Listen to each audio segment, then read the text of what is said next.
শ্রীরামকৃষ্ণ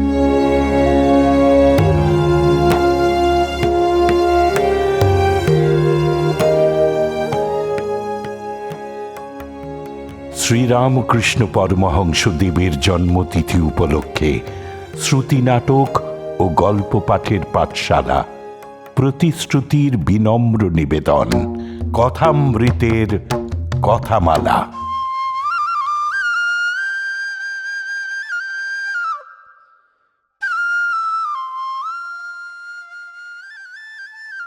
ঠাকুর শ্রী রামকৃষ্ণ পরমহংসদেব নানা গল্পের মধ্যে দিয়ে লোকশিক্ষা দিতেন। আজ আমি মৌসুমী দাস এমনই একটি গল্প শোনাব। এক চোর রাজার বাড়ি চুরি করতে গিয়ে শুনল যে রাজা রানীকে বলছেন, কাল সকালে গঙ্গা তীরে যে সকল সাধুরা এসেছেন তাদের মধ্যে একজনকে ডেকে এনে রাজকন্যার সঙ্গে বিবাহ দেবেন।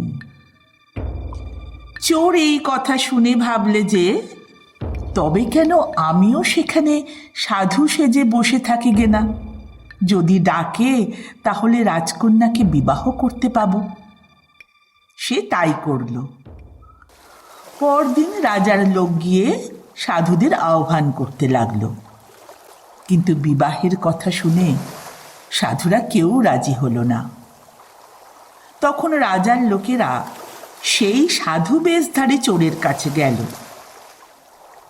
চোর একেবারে সম্মত না হয়ে খানিকক্ষণ চুপ করে রইল।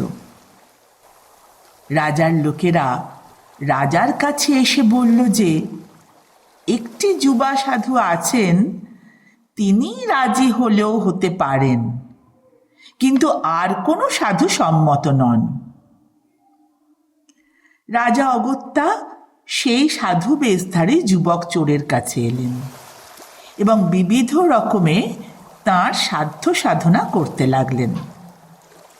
রাজাকে সম্মুখে দেখে চোরের মন কিন্তু বদলে গেল।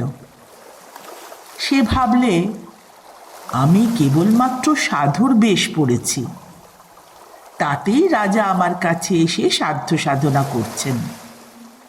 না জানি আমি প্রকৃত সাধু হলে আমার কি দশা হবে।